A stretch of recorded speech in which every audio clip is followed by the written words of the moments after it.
Olá pessoal, sejam bem-vindos a mais uma aula da nossa disciplina de Química e hoje vamos dar continuidade à nossa investigação, ao nosso estudo sobre a constituição da matéria. Na última aula fizemos um relato, né, um panorama, desde o modelo proposto por Thomson até o modelo proposto por Tefort, em que nós analisamos, né, visualizamos aí a inclusão do caráter metálico na constituição da matéria, né, como que dentro do meu átomo agora eu encontro as cargas positivas e negativas, segundo o que esses autores, né, propuseram. E aí nós chegamos nesse modelo atômico, né? Só chamando a atenção, tá, que Rutherford, em nenhum momento, ele faz uma referência a esse modelo atômico. O que ele faz é uma descrição teórica das características que o meu átomo deveria ter, né? A partir dos experimentos que ele teve, né? A partir dos resultados que ele teve no experimento dele, ele então chega à conclusão de que o átomo deveria ser formado por um núcleo, onde deveria se concentrar a maior parte da massa dele e a carga positiva, e ao redor desse núcleo os elétrons girando de uma forma sem uma organização, né? Ele não chegou a pensar, a propor uma organização para esses elétrons. Tanto que ele mesmo vê falhas para o seu modelo. Segundo ele, se fosse dessa forma, se o átomo fosse realmente dessa forma, esse elétron deveria sofrer uma atração com o núcleo, ele então realizaria um movimento, né, em direção ao núcleo até se colapsar com o núcleo, né? Ou seja, eu não teria então esse modelo, eu teria, na verdade, o modelo de Thomson, né? Não é que a matéria deixaria de existir, não é que o mundo acabaria, não. Simplesmente meu átomo não seria isso, seria o de Thomson.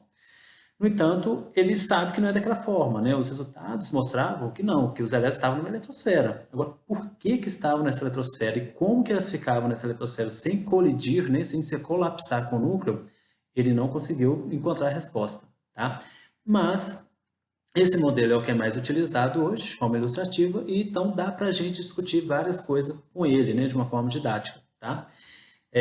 Então, segundo Tom, o Rutherford, né, a gente teria então no átomo um núcleo, né, nesse núcleo teria então as partículas de carga positiva chamadas de prótons e partículas sem cargas chamadas de nêutrons. Não foi nêutron, não foi Rutherford que falou da existência de nêutron, tá? Esse nêutron foi descoberto depois por outros pesquisadores, chamados Chadwick. Então, mas isso às vezes a gente vê numa próxima aula. E ao redor desse núcleo eu teria então as partículas, né, de carga negativa chamadas de elétrons, né, girando ali ao redor desse núcleo, tá? Pois bem, como eu disse, não é um modelo, né, estável, né, o Rutherford não via estabilidade nesse modelo, mas ele serve, né, por enquanto, para a nossa condução da nossa disciplina. Só gostaria de chamar a atenção, sim, né, algumas desconstruções com relação a esse modelo. Mesmo quando remetem esse modelo a Rutherford, né, na verdade, quem faz uma proposta de que o elétron girasse em órbitas elípticas é Sommerfeld, que é um outro pesquisador que faz algumas correções no modelo de Bohr. É quem introduz o modelo planetário ao modelo de Rutherford, né? E mesmo assim, a elipse não seria bem dessa forma, né? Porque a elipse ela tem dois focos, tá? Um em cima e um embaixo, né? Então, mesmo numa elipse, o meu núcleo não ficaria no meio, ficaria num dos focos da minha elipse. Pois bem, então, claro isso, né? Acho que isso aqui é apenas um modelo ilustrativo. Vamos continuar com a nossa discussão. Então, o que acontece? Como nós chegamos a falar também, o que distingue um átomo de outro é a quantidade de prótons que ele tem no núcleo, né? Ou seja, a quantidade de cargas positivas que ele tem. E a partir disso que eu consigo distinguir um átomo do outro. É claro, alterando o número de prótons, eu altero o número de massa, né? E altero o número de elétrons também. Mas é como eu disse também no vídeo anterior, o prótons, elétrons e nêutrons não têm cor ou características diferentes de um átomo para outro. O próton de um átomo é igual ao próton de um outro átomo, tá? Então, o que vai diferenciar um átomo do hidrogênio para o átomo de hélio é porque o hélio tem dois prótons no seu núcleo, né? Enquanto o hidrogênio só tem um próton, né? Então, no entanto, eu não tenho como eu ficar representando cada átomo de forma ilustrativa, ficar desenhando. Então, os átomos vão ser representados a partir de seus nomes ou de símbolos químicos que remetem ao seu nome, né? Conforme os átomos foram sendo descobertos, tá? Eles foram sendo batizados. Esses nomes remetiam ao descobridor, ao país de quem descobriu, homenagem a alguém, de homenagem a um deus, tá? Da mitologia grega, enfim, tem vários tipos de referências. Mas eles foram sendo, então, batizados, né? Só não reparem o latido do cachorro, porque tá difícil, né? Mas, enfim, Então, aqueles átomos passariam a ser representados por símbolos, e esses símbolos remetendo ao nome daquele átomo. Então, por exemplo, o átomo chamado de carbono foi representado pela letra C, maiúscula, tá? O átomo oxigênio foi representado pela letra O maiúsculo, o hidrogênio pelo H maiúsculo e assim sucessivamente. Quando um átomo era batizado com um nome que já tinha uma inicial conhecida, tá? Colocava-se a segunda letra do nome em minúsculo. Então, por exemplo, o carbono era a letra C maiúscula. Aí descobriu-se o cobalto, né? Batizou-se o átomo, né? Aquele átomo como cobalto, um outro átomo, né? Então o cobalto não poderia mais ser representado pela letra C. Ele foi representado pela letra C maiúscula e o O minúsculo, né? Para distinguir do carbono. Alguns outros cuidados a gente tem que tomar, porque alguns nomes, alguns símbolos, né, remete ao nome de outra língua, né, que não foi traduzido. Por exemplo, o sódio, né, o elemento químico sódio, ele é representado pelas letras N maiúsculo e o A minúsculo, Na, porque eles remetem ao nome desse elemento químico no latim, que é nadium, né? Então, repare que nem todo símbolo vai remeter a um nome aportuguesado, vamos dizer assim, né? Traduzido, né? Vai remeter ao nome da sua origem, né? Daquele nome que foi batizado, né? De fato, sem ocorrer essa tradução desse nome. Mas são poucos elementos químicos, né? Que podem causar essa confusão. A maioria a gente consegue associar com uma facilidade muito grande. Além disso, né, pode ser interessante eu colocar na representação desse meu elemento químico as suas propriedades, como por exemplo o número atômico e o número de massa, tá? Lembrando que o número atômico então, é o número de prótons que eu tenho no núcleo e o número de massa é a soma do número de prótons e o número de nêutrons que ele também tem no núcleo. E aí tem que ter uma distinção, por quê? Porque às vezes eu posso estar querendo me referenciar a um determinado átomo ou posso estar me referenciando ao elemento químico. Qual a diferença dos dois? Como eu disse para vocês, o que vai classificar um determinado átomo, o que vai classificar um determinado elemento químico é o seu número atômico. No entanto, foram descobertos, né, hoje nós sabemos que existem átomos que têm o mesmo número de prótons, por isso é o mesmo elemento químico, no entanto, possuem números de massas diferentes, porque possuem mais nêutrons no seu núcleo. Então, eu posso variar o número de nêutrons de um átomo para outro, sem alterar o número de prótons. Então, agora, pode ser interessante eu ter que identificar qual átomo é aquele. Né? É aquele átomo que tem mais ou menos número de nêutrons no seu núcleo. Tá? Esses átomos, que vão ter o mesmo número de prótons e número de nêutrons diferentes, são classificados como isótopos. Aqui tem um exemplo dele. Aqui é um exemplo do isótopo de hidrogênio, né? Do elemento químico do hidrogênio. Então, nós temos 3 isótopos conhecidos, prótio, deutério e trítio. Repare que a única coisa que varia nas 3 estruturas é o número de nêutrons no núcleo. Eu tenho o mesmo número de prótons, o mesmo número de elétrons, até porque o número de elétrons é igual ao número de prótons, então se eu alterar o número de nêutrons não faz diferença, né? Nós temos que igualar cargas. Como nêutrons não tem carga, ele não vai alterar a questão de quantidade de elétrons, né? Ou a carga do meu elemento químico, né? Do meu átomo, tá ok? E aí, cada um desses isótopos, tá, vão ser encontrados na natureza com uma mudança diferente.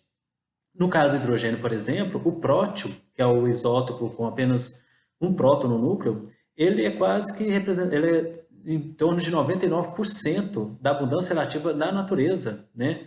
Enquanto o deutério é um pouco menos que 0,01%, o trítio apenas traços, né? Afinal, o único lugar que eu já vi muito trítio mesmo foi no filme do Homem-Aranha 3, né? Aquele do Tobey Maguire. O resto, né, você não encontra trítio assim com tanta facilidade, a não ser na Lua. Né? Na Lua pode ser que você encontra. Mas, enfim. Então, para representar, por exemplo, um isótopo, quando eu vou representar um elemento químico ou um átomo, eu preciso colocar dessa forma, né? Então, eu coloco lá o símbolo que remete ao nome daquele elemento químico, tá? Então, o Na de sódio, né? Que vem do nádio, né? Do nome dele de origem latim, nádio.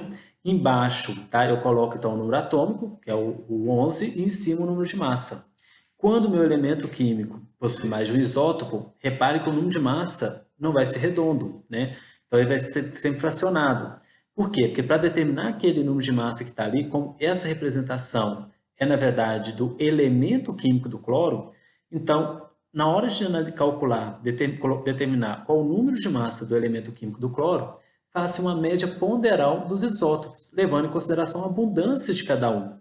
Considerando, por exemplo, que o cloro seja encontrado na forma de isótopo 35 e isótopo 36, e que a abundância dos dois na natureza seja 50% de cada um, então a possibilidade de você encontrar cloro em uma determinada amostra que eu tenho elemento de cloro, encontrar ali o átomo de cloro de 35, isótopo 35 ou isótopo 36, é 50% cada um. Então, na hora de calcular a média ponderal deles, vai dar 35,5, né? Então, a massa, né, aquela unidade de massa ali, é uma média ponderal dos isótopos daquele elemento químico, tá ok?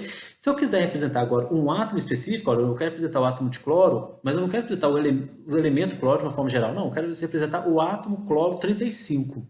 Então, eu coloco cloro, Cl, 17 embaixo, 35 em cima, né? Ah, eu quero representar o isótopo 36. Cloro, Cl, 17 embaixo, 36 em cima. Eu fui bastante infeliz nesse 17, mas tudo bem.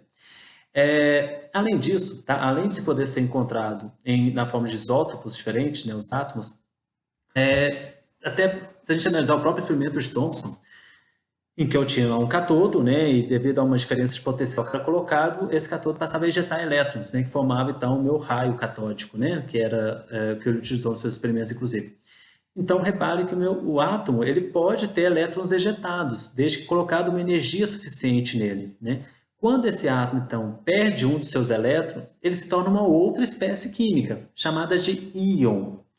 Então, íon, tá, pode existir de duas formas, né? Eu posso ter aquele átomo que perdeu um elétron, e aí quando ele perde um elétron, repare na figura, que quando o átomo então ele perde um elétron, ele fica com um excesso de carga positiva. Ele continua com seus 3 prótons no núcleo, no entanto com apenas 2 cargas negativas do lado de fora. Então quando eu faço 3 menos 2, uma soma algébrica normal, repare que vai sobrar mais 1. Então, vai sobrar uma carga positiva nessa primeira espécie. Esse íon de carga positiva é chamado de cátion. Então, o átomo, ao perder um elétron, ele se torna um íon de carga positiva, e esse íon de carga positiva é chamado de cátion. No entanto, nós temos também algumas espécies que, ao invés de perder os seus elétrons, eles podem ganhar elétrons, podem acomodar mais elétrons em sua estrutura. Tá? Vamos supor que, né, então, um átomo ele passe a acomodar um elétron a mais na sua estrutura. Agora, ele continua tendo a mesma quantidade de prótons no seu núcleo, no entanto, ele ganhou um número de elétrons, né, ganhou um elétron a mais. Então, ele tem um excesso de carga negativa. Fazendo uma soma algébrica, né, das cargas, eu tenho mais 2, menos 3, vai dar menos 1. Então, o átomo, quando ele ganha um elétron, ele se torna numa espécie química chamada de íon. E esse íon, quando de carga negativa, vai ser chamado de ânion. Tá? Olha aqui essa outra representação, que pode ser que ajude também. Então, olha para você ver. Um átomo, né, ele ganha um elétron, se torna um ânion. E olha a forma de representar esse ânion. Eu ainda continuo representando o seu símbolo do seu elemento químico, o número atômico subscrito, o número de massa sobrescrito e do outro lado, o lado oposto ao número de massa, a sua carga. O que é essa carga? É quantos elétrons que ele ganhou. Se ele ganhou um elétron, ele tem uma carga negativa, ele é representado com um sinal negativo aqui em cima. O número 1, ele pode ser omitido, tá? Então eu posso colocar apenas a carga negativa. Se ele ganhou 2 elétrons, ele vai ter aqui menos 2, porque ele ganhou 2 elétrons, ele tem excesso de 2 cargas negativas. Aquele átomo que perde elétrons se torna um cátion e é representado de uma forma muito parecida que o ânion, né? Então, repara, tem um símbolo, o número atômico, o número de massa e a carga positiva aqui em cima, tá? Esse N também representando o número de elétrons que ele perdeu. Perdeu um elétron só, o número 1 pode ser omitido, então vai ficar apenas a carga positiva, tá? Apenas um mais. Perdeu 2 elétrons, então fica mais 2, e assim sucessivamente. Então, ok. Então, agora nós temos nosso átomo, né? com um núcleo no meio, né, com um núcleo, com prótons e nêutrons formando aquele núcleo, os prótons responsáveis pelo número atômico, prótons e nêutrons responsáveis pelo número de massa, e ao redor desse núcleo tem os elétrons girando então em uma eletrosfera, de forma aleatória, até então. Tá? Esses átomos podem ser encontrados então na forma que nós chamamos de isótopos, que são aqueles átomos que têm o mesmo número atômico, mas número de massa diferente, né? Ou seja, tem número de nêutrons no núcleo diferente, mas representam o mesmo tipo de elemento químico. E esses átomos podem se transformar em outras espécies químicas chamadas de íons, sendo o íon positivo chamado de cátion e íon negativo chamado de ânion. Ok? Pois bem, no entanto, outras evidências experimentais foram sendo descobertas, né? E percebeu-se, inclusive, que esse átomo não é tão corpuscular quanto se acreditava, que ele tem nele, na sua constituição, algumas características ondulatórias. E aí, esse caráter ondulatório agora da matéria, nós vamos deixar para uma próxima aula, tá? Espero que tenham entendido, né? Caso não tenham entendido, fique à vontade para colocar dúvidas, né? Para a gente poder debater. E na próxima aula a gente dá continuidade a essa discussão, a essa reflexão sobre a constituição da matéria em si, ok? Que passem bem e até a próxima aula, pessoal.